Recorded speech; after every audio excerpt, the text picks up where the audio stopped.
এটা আসলে এমনি মাটিতে হয়ে রয়েছে। হ্যাঁ, তো আমি এখন কিছু কেটে নিব। আমি এখন কিছু পুঁইশাক কেটে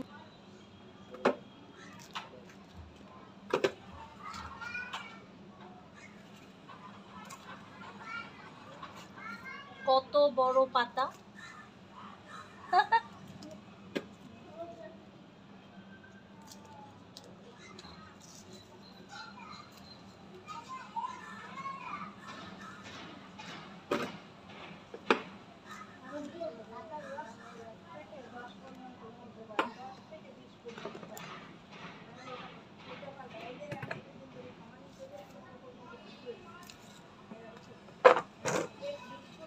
আমি আসলে বড় বড় পাতাগুলো কেটে নিচ্ছি।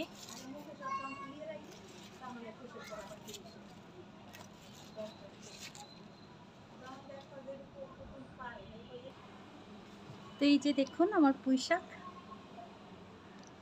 চলুন এখন তাহলে ঘরে যাই, পুঁইশাকগুলো কিভাবে রান্না করব আপনাদের সাথে শেয়ার করব।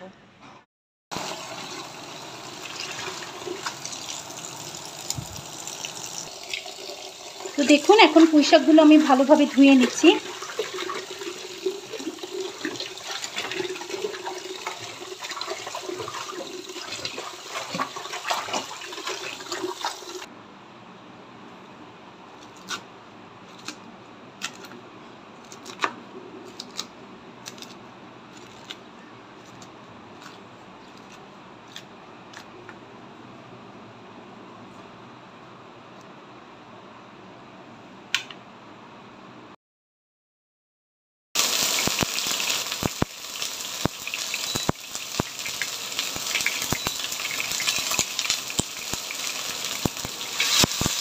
আমি তেল দিলাম, তেলের মধ্যে পেঁয়াজ দিয়ে দিলাম।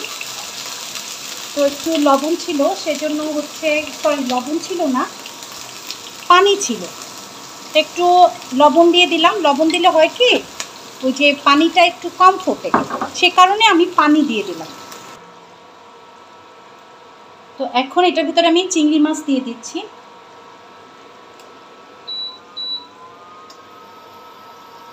আমি এখানে 5টা চিংড়ি মাছ দিয়ে দিব।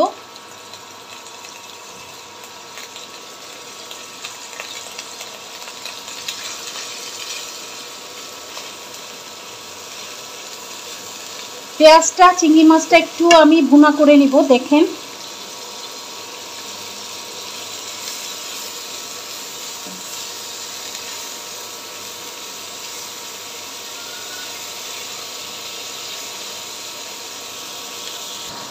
তো আমি এখন এটার ভিতরে একটু আদা দিয়ে দিলাম। একটু লেগে যাচ্ছে মাঝখান দিয়ে, দেখতে পাচ্ছেন। আমি এখন পুঁইশাক দিয়ে চিংড়ি মাছ রান্না করছি। হ্যাঁ, একটু আদা দিয়ে দিলাম, একটুখানি রসুন দিয়ে দিচ্ছি। দেখুন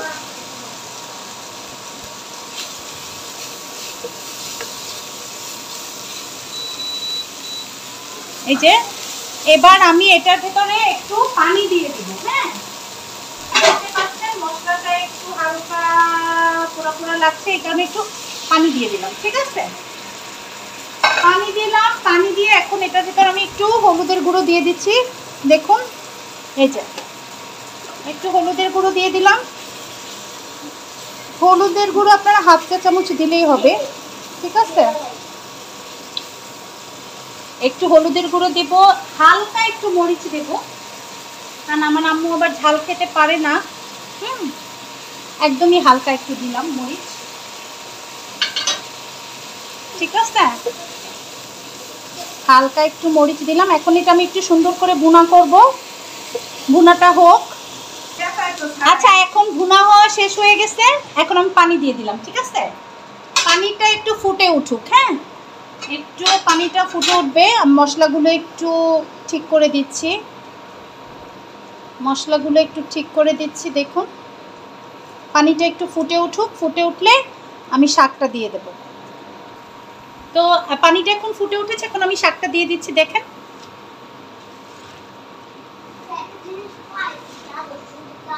এই যে শাকটা দিয়ে দিচ্ছি।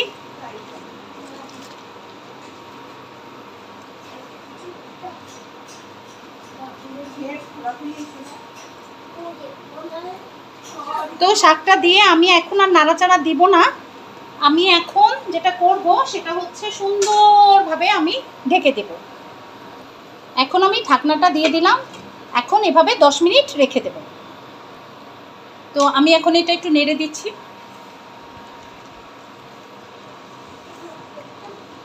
ইচ্ছে করলে আমি এটার ভেতরে আলু দিতে পারতাম, কিন্তু আমি সেটা করিনি। আমি চাচ্ছি যে শুধুই পুঁই শাকটা, শুধুই চিংড়ি মাছ দিয়ে রান্না করব, এই আর কি।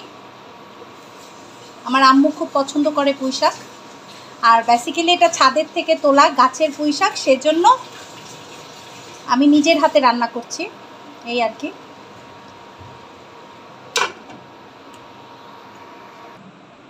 দশ মিনিট শেষ, দেখুন আমার পুঁই শাক কি সুন্দর হয়েছে।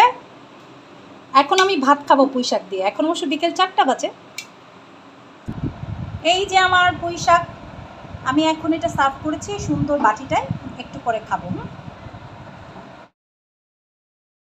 আসসালামু আলাইকুম। তো দেখেন আমি এখন খেতে বসে গেছি। আজকে একা একাই খাচ্ছি, আম্মা আজকে আসে নাই।